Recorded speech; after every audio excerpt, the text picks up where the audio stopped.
오늘 2월 4일 금요일 아침 말씀 묵상 큐티를 합니다.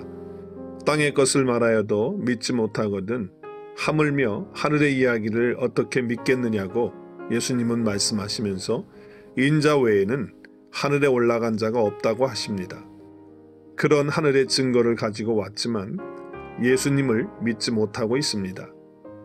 지금까지 니고데모는 거듭나지 못한 자요 육이요 땅의 사람입니다.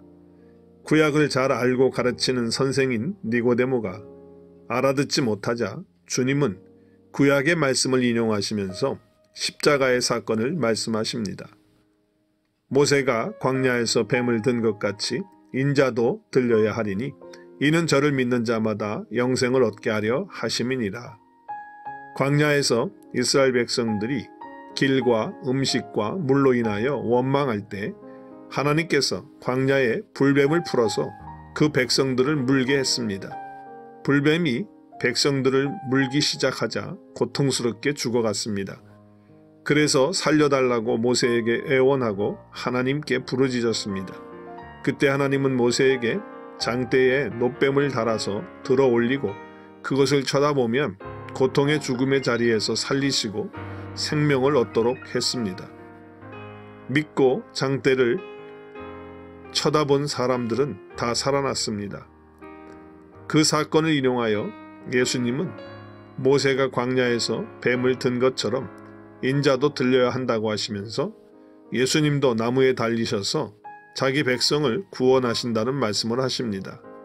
십자가에 달린 예수님과 장대에 달린 놋뱀의 이미지가 똑같다는 것입니다. 구약의 말씀은 예수님의 그림자라는 것입니다. 구약의 그림자가 실체이신 예수님을 통해서 이루어진다는 것입니다. 십자가에 달린 예수님이나 장대에 매달린 놋뱀은 고통받고 죽어가는 자들에게 하나님의 처방이라는 면에서 똑같습니다. 십자가와 장대는 똑같다는 것입니다. 쳐다보면 산다는 것입니다. 장대, 나무에 달린 것은 저주받는 죽음입니다.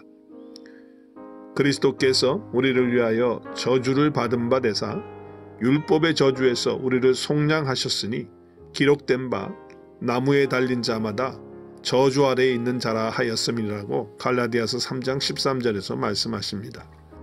나를 대신하여 저주 받으심이 곧 예수님의 들리심입니다. 나무에 매달리는 들리움, 이것이 나의 저주를 대신하신 것입니다. 그래서 죄와 사망의 저주 가운데 있을 때 나무, 십자가에 달린 예수님을 보면 삽니다.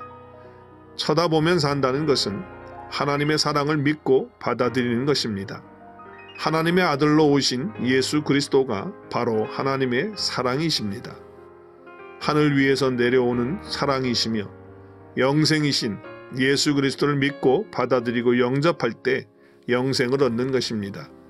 영생을 얻는 자는 죄와 사망에서 자유를 얻고 생명의 생수가 그 안에서 강물처럼 차고 넘치는 것입니다. 죽음은 요만큼도 틈타지 못하고 사망은 절대 역사하지 못하는 하나님의 생명의 물결이 나를 덮는 것이 영생입니다. 나의 이 새 기쁨, 나의 이 행복감, 나의 이 샬롬, 평강, 그래서 요만큼도 걱정이 없는 삶을 사는 것입니다. 예수님은 영 하시는데 나는 육하고, 예수님은 하늘 하시는데 나는 땅하고, 예수님은 영생 하시는데 나는 돈하는 썩을 혈과 육에 속한 사람처럼 살지 않고 썩지 않는 영원한 영에 속한 자로 성령님 안에서 살겠습니다. 그래서 육체의 목숨이 끝나는 때, 육신의 장막을 벗을 때도 영생이 내 안에 있기 때문에 두려움이 없는 삶으로 나타날 것을 믿고 감사와 찬양을 드립니다. 오늘도 사망이 절대 역사하지 못하는 위로부터 주어진 하나님의 영생이, 그 생명이 나를 온전히 덮어주셔서 하늘의 기쁨과 소망과 행복과 평강으로 걱정 없는 담대함으로 영생을 누리며 성령의 사람으로 살게 하여 주옵소서.